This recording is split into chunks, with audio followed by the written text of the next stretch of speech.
Nah, baik teman-teman, hari ini kita akan belajar tentang database ya, khususnya SQL Server di Visual Studio 2019 gitu. Nah, tetapi sebelum kita masuk ke database ya, sebelum kita masuk ke database, pastikan dulu bahwa SQL Servernya sudah terinstall gitu, teman-teman. Ya, jadi kalau misalnya kita create new project misalnya ya, kita create new project, Anda perhatikan. Maaf kalau mungkin agak lama ya. Nah, ketika kita create new project, coba cek dulu di bagian akhir ini, install more tool and feature, kita lihat ya. Kita cek dulu di Visual Studio installernya, apakah database-nya sudah kita install, sudah terinstall di dalam Visual Studio 2019 gitu. Kalau belum, harus kita install dulu. Nah, mudah-mudahan teman-teman sudah install semua ya. Kalau nggak salah, saya kemarin sudah minta. Nah, ini teman-teman, Anda pastikan dulu di bagian ini ya, ASP.NET sudah. Nah, data storage and processing ini teman-teman. Anda pastikan bahwa di data storage and processing ini, semuanya sudah terinstall. Ada SQL Server Data Tools, misalnya ya, terutama SQL Server Data Tools ini.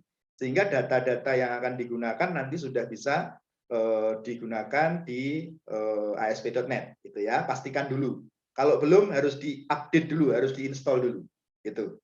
Nah itu untuk SQL Server pada ASP.NET 2019 ya. Oke, pastikan dulu bahwa data storage and processing-nya sudah terinstall dengan baik. Itu. Karena kalau belum nanti nggak bisa gitu ya. Oke, nah kalau sudah, Anda baru bisa membuat web form yang nanti akan memanfaatkan database itu gitu ya. Oke, baik. Ini saya kembali ke sini. Saya akan kembali ke awal dulu ya. Saya hanya menunjukkan bahwa Anda harus sudah menginstall SQL Server-nya itu supaya nanti kita bisa mengakses database-nya gitu. Baik, saya akan membuka satu project yang sudah pernah kita buat mungkin ya. Nanti kita akan koneksikan web form tersebut dengan database. Nah, ini saya membuka satu web form gitu ya. Saya membuka satu project. Sebentar, ini tak matikan dulu ya, lupa tadi belum dimatikan.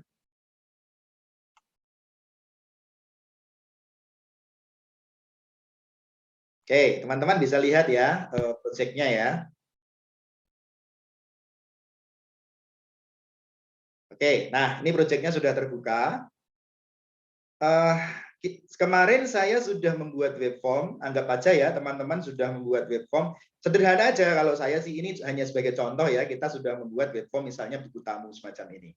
Kalau teman-teman kan sudah membuat yang lebih luas ya, ada form data pegawai, ada form data mahasiswa, ada form buku pada perpustakaan dan sebagainya.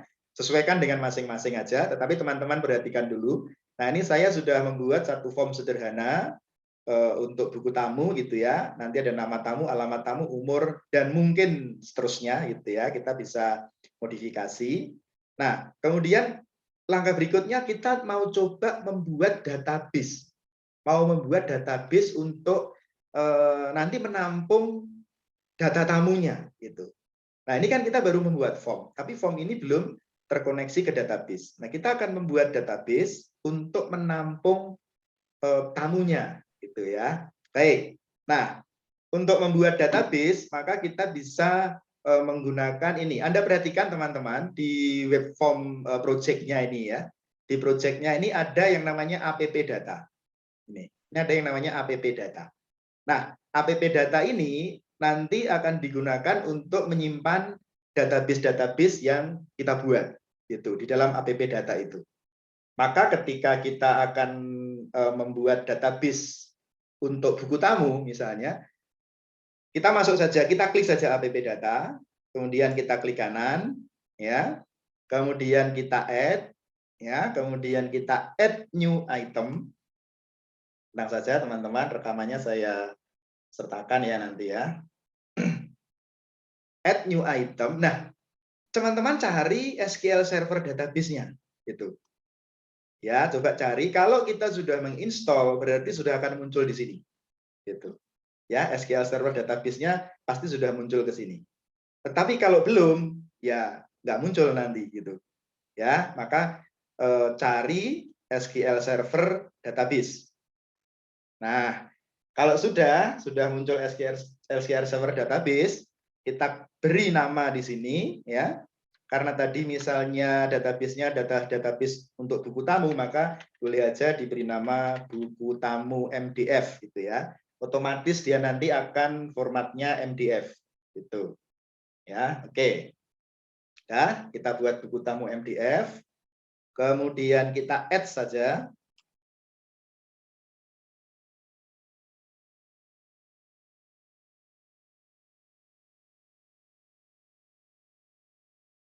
Kita tunggu dan kita lihat.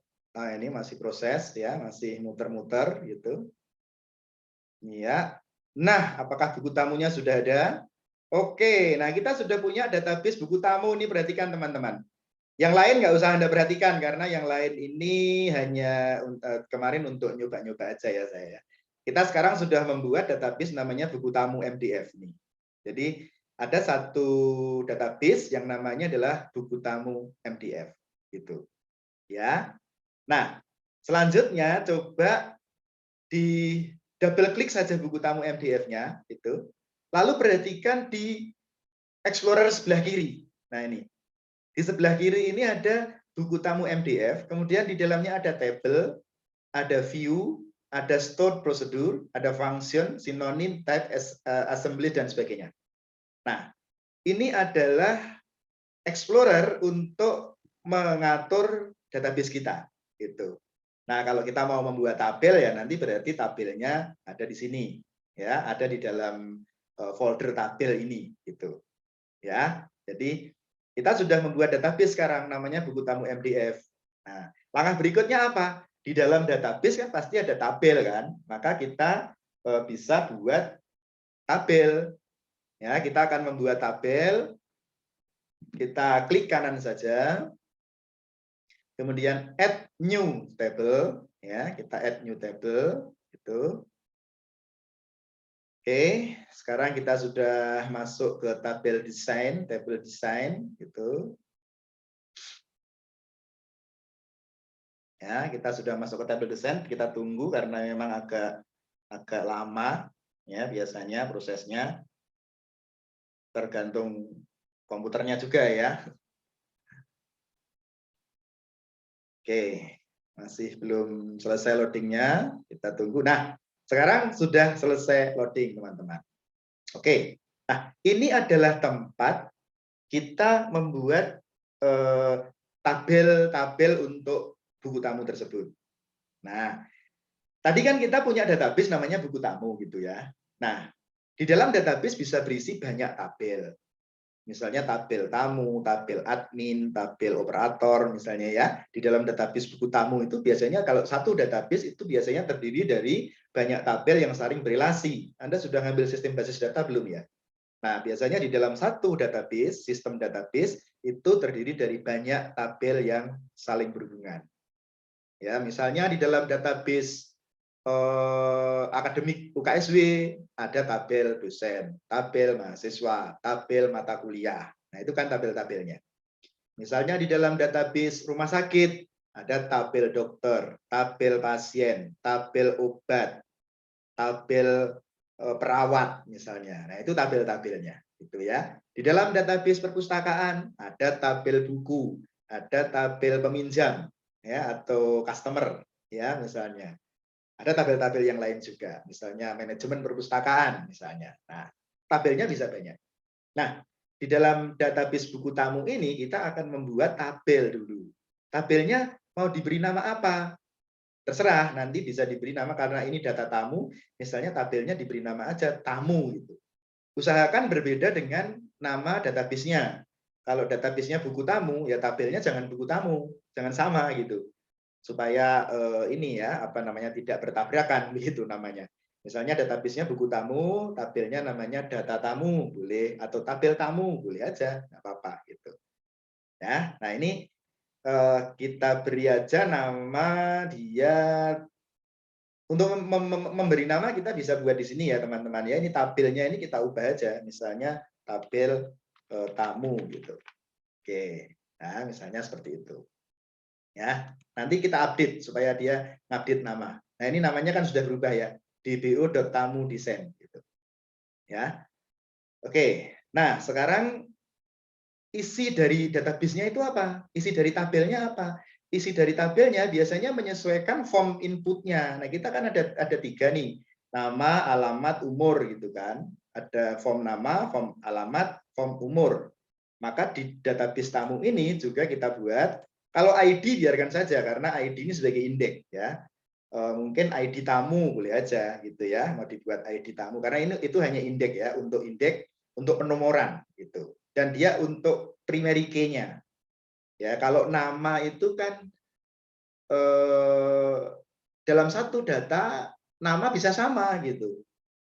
Misalnya siapa ya? Agus. Nah, Agus itu mungkin dalam satu tabel ada beberapa orang yang namanya Agus, sehingga nama tidak bisa digunakan untuk indeks gitu ya. Demikian juga dengan alamat. Nah, alamat mungkin juga bisa sama, sehingga alamat tidak bisa digunakan untuk indeks. Indeks itu sesuatu yang sifatnya unik, tidak boleh sama gitu. Maka biasanya indeks atau di situ adalah kunci primer gitu ya. Biasanya adalah nomor induk, nomor ID gitu. Kalau NIM, nomor induk mahasiswa itu bisa menjadi indeks. Karena NIM itu nggak mungkin ada orang yang NIM-nya sama, gitu kan? Misalnya nomor induk kependudukan atau nomor KTP atau NIK. NIK juga bisa jadi nomor indeks, bisa jadi primary key, kunci primer karena NIK itu tidak mungkin ada yang sama, gitu kan? Tapi kalau nama, alamat, umur ya pasti ada yang sama. Nama itu misalnya nama saya Teguh Wahyono, mungkin orang di Indonesia ada banyak yang punya nama Teguh Wahyono gitu misalnya ya. Nah, Mila Mauliasari ya gitu aja mungkin ada orang lain yang punya nama sama, betul nggak Mila? Pernah nggak orang lain yang namanya sama dengan kamu? mungkin bisa satu saat menemukan gitu ya. Jessica, nah Jessica itu juga banyak, itu pacarnya Randy itu juga Jessica namanya ya. Jadi Randy ikatan cinta ya. Jadi seperti itu. Jadi apa namanya? Nama nggak boleh jadi indeks. Maka kita beri aja indeksnya biar aja ID gitu aja nggak masalah. Mau diganti juga boleh, tapi biarkan saja juga nggak apa-apa. Nanti dia akan menjadi indeks gitu. Ya. Dan kita beri tadi ada apa? Nama, kemudian alamat, kemudian umur ya. Nama itu, nama, kemudian tipe datanya apa? Nama. Boleh. Kalau boleh kita kasih enchar, tapi kalau enchar itu maksimal hanya 10 karakter. Jadi kalau nama itu bisa panjang, kita harus buat yang misalnya varchar misalnya. Nah, varchar itu bisa sampai 50 karakter. Nah, terserah apakah nama itu 10 karakter atau 50 karakter. Kemudian yang kedua adalah alamat. Alamat gitu ya. Alamat, oke. Alamat mungkin juga bisa, kalau alamat bisa panjang ya, jadi bisa kita buat varchar juga, nggak apa-apa. Nah, yang ketiga adalah umur. Nah, umur tadi kita buat, kalau umur itu kan angka. Kalau angka itu tipenya apa? Ada yang tahu? Kalau angka tipenya apa? Integer. Iya, integer, betul sekali Jessica. Oke. Integer ya, untuk umur tipenya adalah integer karena dia angka gitu. Jadi oke, sesuaikan dengan punya Anda masing-masing ya, sesuaikan dengan punya masing-masing. Nanti ada berapa data dan sebagainya, tipe datanya apa dan sebagainya Anda buat begitu supaya sama gitu ya dengan formnya gitu. Oke. Oke, saya cuma 3, nggak apa-apa karena ini hanya contoh. Nanti teman-teman bisa kembangkan. Oke. Nah, kalau sudah dibuat seperti ini, langkah berikutnya adalah kita update teman-teman. Nah, ini yang kalau di Visual Studio 2010 itu nggak perlu update sebenarnya, tapi di sini ada update ini. Kita update saja nggak apa-apa. Kita update gitu ya, supaya dia terupdate datanya. Oke, kalau muncul seperti ini kita update database saja. Oke, sudah diupdate. Kemudian kalau mau dicek, coba dicek di tabel ini, diklik aja. Apakah sudah muncul? Nah, nih teman-teman. Sudah muncul tabel yang namanya adalah tabel tamu. Gitu, ya. Sudah muncul tabel yang namanya adalah tabel tamu. Ini, ya. Oke. Sekarang tabel tamu sudah dibuat. Gitu. Nah, langkah berikutnya adalah kalau ini tabel tamu sudah dibuat ya, boleh ditutup, boleh enggak apa-apa, boleh di close. Ya, kalau mau di close boleh. Nanti kalau mau mengaktifkan lagi strukturnya, ini di tamu ini bisa kita klik kanan ya, klik kanan ini. Open table definition ini untuk ngecek strukturnya. Kalau strukturnya mau diubah, ya Anda tinggal masuk ke open open table definition. Nah, jadi kembali ke struktur ini gitu. Nah, Anda juga bisa mengisi tabelnya karena itu tabelnya masih kosong ya, teman-teman. Jadi kita klik tamu, kita bisa show table data. Nah, ini kita akan melihat tabel itu sudah ada isinya atau belum. Nah, ini masih kosong kan, masih 0000. Nah, berarti tabelnya adalah masih kosong gitu. Ya. Oke. Nah, tabel masih kosong, kemudian kita juga bisa kita isi aja dulu, coba kita isi aja. Caranya ngisi gimana? Cukup diklik aja di sini, gitu. Nah, nanti kita ke depan ngisinya pakai form.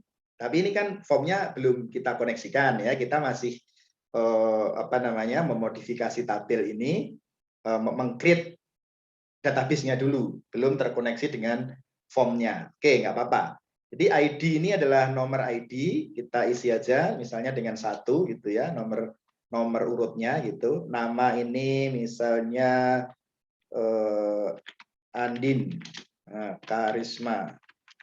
Nah, misalnya alamat Pondok Aren, Tegalrejo.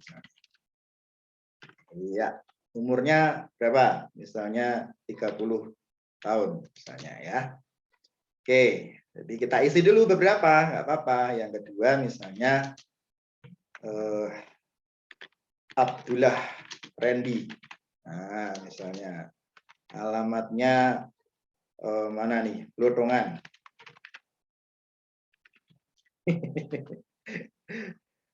Umurnya berapa? Umurnya lebih muda sedikit dari Andin tuh, 28. Nah, oke. Ini adalah data tamu ya, data tamu yang nanti akan kita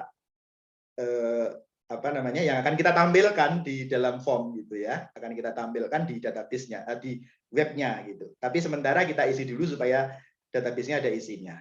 Yang ketiga misalnya Bambang Pamungkas, misalnya ya, alamat Suruh Semarang. Ya, kemudian usia 35. Nah, misalnya gitu. Oke, sudah kita isi. Satu lagi deh supaya lebih supaya kelihatan ya, kalau kita tampilkan agak banyak gitu kan kelihatan. Jaya Negara. Alamat Majapahit. Umur 40 tahun. Oke. Nah, kita sudah punya 4 data nih, teman-teman. Oke. Nah, kita sekarang sudah punya 4 data di dalam tabel kita, gitu ya. Oke, sudah punya 4 data. Baik, kita close dulu. Jadi kita sudah punya satu form, kita sudah punya satu database gitu ya, database tamu gitu. Kemudian kita akan coba dulu mengkoneksikan database itu dengan halaman web kita gitu ya, dengan halaman web kita gitu. Coba dikoneksikan dulu. Ya, saya akan membuat satu halaman web dulu untuk membaca data aja ya, membaca data tamu ya. Jadi saya akan membuat satu web form untuk membaca data tamu atau baca tamu misalnya. Nah, ini ada yang halaman kita hapus saja atau biar aja nggak apa-apa. Yang penting tidak mengganggu ya. Ini, nah caranya adalah kita klik kanan dulu web form-nya, kemudian kita add, ya, kemudian add new item. Oke, saya akan membuat satu web form lagi. Nah, ini web form ya, kita buat web form ASPX gitu. Judulnya kita beri nama baca tamu. Artinya ini kita akan membuat form untuk menampilkan data tamu yang sudah kita insert tadi, yang sudah kita masukkan ke dalam database. Kita nampilkan dulu sebelum kita nanti akan menginputkan by form ya. Oke. Ya, kita sudah membuat baca tamu. Oke. Nah, kemudian langkah berikutnya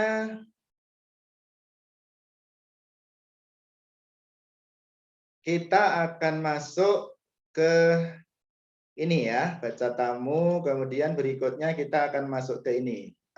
Nah, baca tamu ini akan kita buat dulu satu, misalnya ini ya, apa namanya, kita buat tulisan aja dulu supaya nanti kalau ditampilkan ada ininya, ada isinya gitu.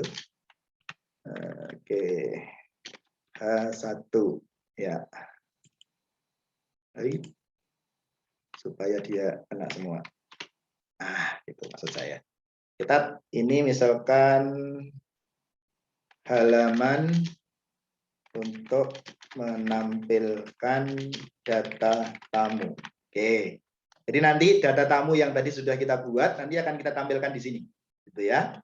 Coba saya save dulu. Oke, kemudian saya coba run dulu ya di Google Chrome-nya.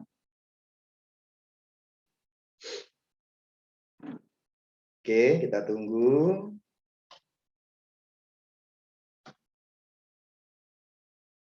Ya, nah nanti, nah ini nanti ada satu web ya, satu halaman untuk menampilkan data tamu, gitu. Oke, kemudian kita close dulu. Ya, sekarang saya mau mengkoneksikan data tamu yang sudah kita inputkan tadi, ya, tabel data tamu yang sudah kita inputkan tadi ke halaman ini, gitu, ke halaman ini. Nah, ini kita bisa tampilkan source code-nya boleh, tampilkan desainnya juga nggak apa-apa. Nah, ini desain kalau di run tadi kan tampilannya seperti ini, ya. Boleh kita tampilkan desainnya tidak apa-apa, gitu. Oke. Ya. Nah, sekarang saya ingin mengkoneksikan data tamu itu ke halaman ini supaya nanti bisa ditampilkan gitu. Ya, supaya nanti bisa ditampilkan. Maka kalau sudah kita buat form baru, Anda perhatikan sekarang jangan lihat server Explorer, tapi lihat toolbox. Nah, ini kan di bawah kan ada SQL Server Object Explorer, ada Server Explorer, ada toolbox ya. Kita masuk ke toolbox dulu. Nah, ini teman-teman, kita masuk ke toolbox. Kalau ini kan tempat di mana kita membuat objek-objek ya, membuat tools-tools yang sudah disediakan oleh ASPX gitu, oleh web form ya. Nah, oke, kalau sudah masuk di sini, kita cari yang namanya SQL data source nih. Ya, di bagian data. Jangan di bagian ini, jangan di bagian apa namanya? Kalau kita tadi kan membuat input dan sebagainya, membuat form kan di HTML ya. Ini kan ada bagian banyak sekali. Ada HTML, kemudian ada dynamic data, ada AYAK ya, ada web parts, kemudian ada login, ada navigation. Nah, kita cari di bagian data ini aja. Oke, masuk ke bagian data. Kemudian kita pilih yang namanya SQL data source. Kita mau mengambil SQL sebagai data source untuk halaman ini gitu. Makanya double klik aja SQL data source ini. Nah, dia akan tampil di sini ya. Oke. Sekarang SQL data source-nya sudah tampil di sini. Nah, langkah berikutnya adalah sudah muncul seperti ini ya. Sudah muncul seperti ini, langkah berikutnya adalah kita configure data source. Ini ya, Anda klik configure data source. Kita klik saja. Nah, ini kelihatan ya teman-teman ya, configure data source ya. Choose your data connection ini ya, muncul jendela baru ya. Kelihatan ya? Kelihatan, Pak. Oke, siap. Terima kasih. Oke. Nah, sekarang kita akan mengkoneksikan choose your data connection. Kita akan mengkoneksikan data apa yang mau kita masukkan ke dalam form itu. Nah, kita pakai aja buku tamu. Nah, ini ya, teman-teman ya. Ada macam-macam nih. Kalau kita ada beberapa database ya nanti akan muncul. Tapi sekarang kan kita mau pakai yang namanya buku tamu. Nah, buku tamunya sudah muncul di sini. Ya. Buku tamu sudah muncul di sini. Oke. Kemudian kita next saja. Nah, kita simpan dengan nama apa? Connection string tamu misalnya, boleh aja ya, connection string tamu misalnya. Oke, kita simpan, kemudian kita next. Oke. Nah, apa saja yang mau diambil dari data tamu itu, dari tabel tamu itu? Kalau semua berarti yang atas ini, bintang ini berarti semua. Nah, ini berarti semua, ya. Kalau misalkan saya hanya ngambil nama, alamat, dan umur, ya udah, berarti nama, alamat, dan umur aja. Mungkin ID-nya nggak perlu ditampilkan, karena memang hanya ada 3. Boleh aja. Nanti yang ditampilkan di dalam web form-nya adalah hanya 3 data ini. Gitu. Tapi kalau mau semua ya nggak apa-apa, karena ID itu kan ya ID ini ya, apa namanya, untuk indeksnya aja. Gitu. Oke. Boleh, kita tampilkan semua aja ya. Kita tampilkan semua. Oke. Kemudian kalau sudah, nah kita sebenarnya bisa mengatur dengan where, order by, advance, dan sebagainya. Where ini misalnya kita ingin mengambil data-data tertentu. Misalnya contohnya gini, kita akan mengambil tamu yang berasal dari Solo saja. Nah, nanti where-nya adalah where alamat sama dengan Solo misalnya.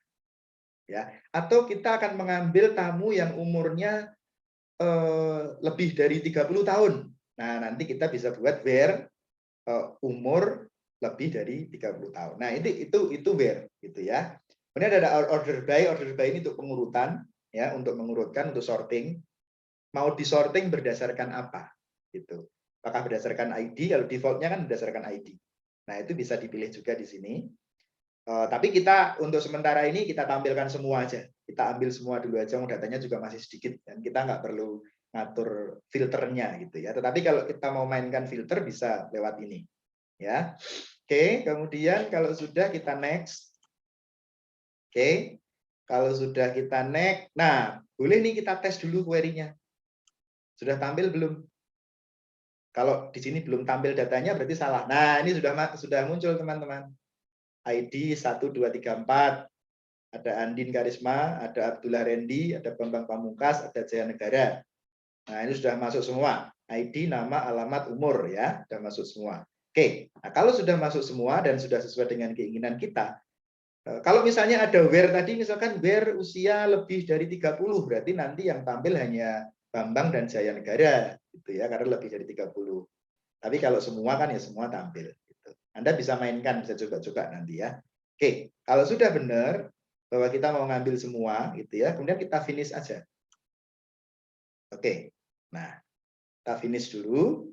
Nah, oke, sekarang SQL data source-nya ini adalah terkoneksi, halaman ini sudah terkoneksi dengan data source, yaitu database buku tamu, tabelnya adalah tabel tamu.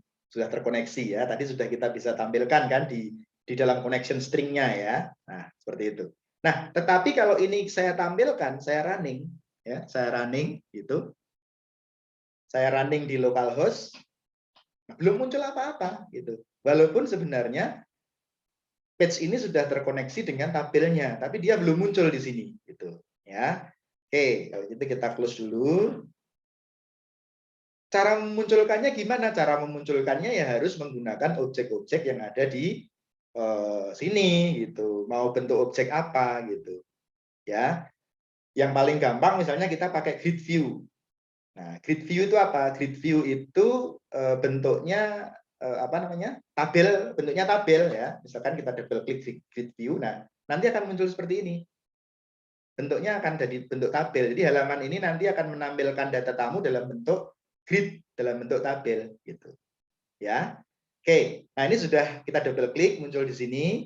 Lalu kita pilih data source-nya, ya, choose data source-nya. Nah, data source-nya kita pilih SQL data source 1. SQL data source 1 ini dari mana? Dari ini, dari objek SQL data source 1 ini. Ya, ini kan namanya kita beri nama SQL data source 1. Nah, jadi muncul di situ, udah kita ambil saja. Nah, ini udah muncul nih formatnya nih, ID, nama, alamat, umur, ya. Formatnya sudah muncul, tapi nama-nama tabelnya kan, nama database, isi tabelnya kan belum muncul karena memang belum kita running, ini hanya layoutnya aja. Nanti layoutnya seperti ini gitu, ya. Nah, kita bisa pilih tuh kalau misalkan mau buat paging itu kalau dia ada 100 database, nanti kita tampilkan 20-20, berarti ada berapa page, itu namanya paging. Nah, kita bisa buat enable paging. Ya, nanti bisa kalau misalkan dia ada beberapa halaman, ya dia nanti akan tampil dibuat paging gitu, halaman-halaman gitu ya. Nah, kemudian kita buat enable sorting. Kalau enable sorting itu nanti kalau misalnya kita klik, ini kan ada hyperlinknya ya, ada hyperlinknya ya. Kalau kita klik nama, dia akan sort berdasarkan nama. Kalau kita klik alamat, dia akan sort berdasarkan alamat. Kalau kita klik umur, dia akan sort berdasarkan umur. Tapi kalau enable sortingnya kita matikan, ya kita nggak bisa klik karena dia nggak aktif, gitu ya. Maka ini bisa dihidupkan. Ya, kemudian enable selection ini untuk ini. Nah, ini select.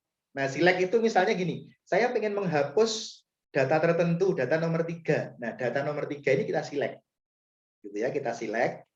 Nanti hanya akan terpilih data itu saja, yang lain tidak terpilih. Itu fungsi dari select. Jadi dia hanya menselect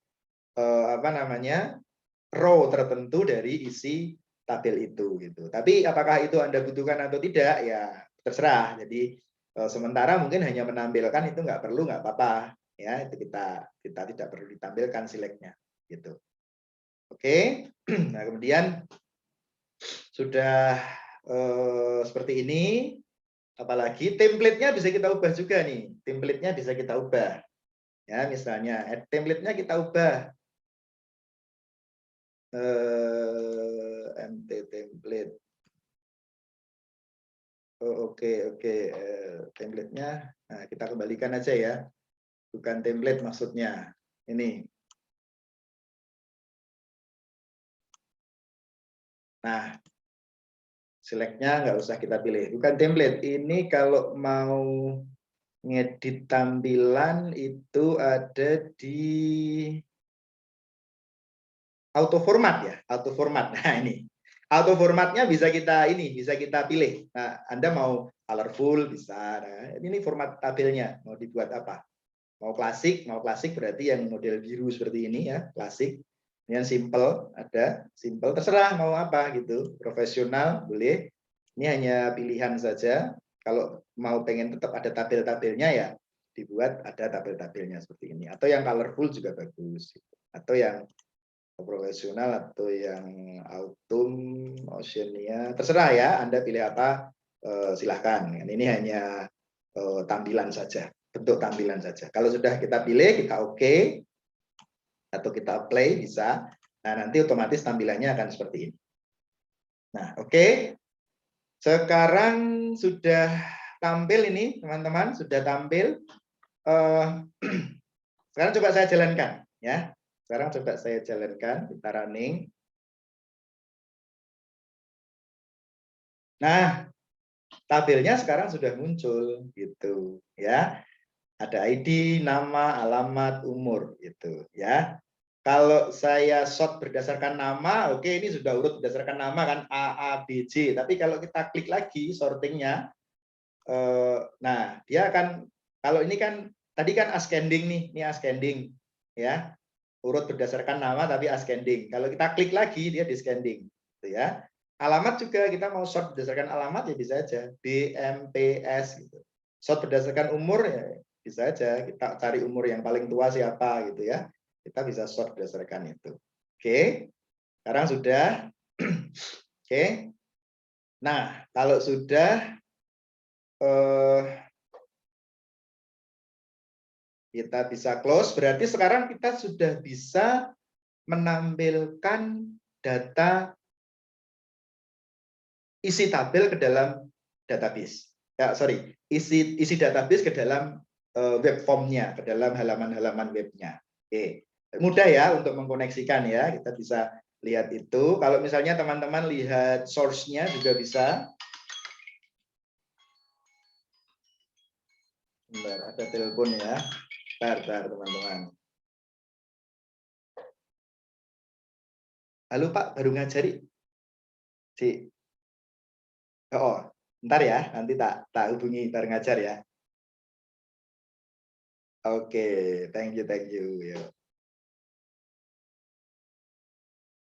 Nah, oke. Jadi seperti itu ya teman-teman. Kalau kita mau lihat main codingnya juga bisa, tetapi paling enak ya kalau misalnya dia dimodifikasi lewat desain ya kita bisa modifikasi lewat desain. Itulah apa namanya enaknya mengelola database dengan menggunakan tools-tools yang ada di Visual Studio 2019 ini. Nah, oke. Jadi sementara seperti itu. Nah, saya bentar.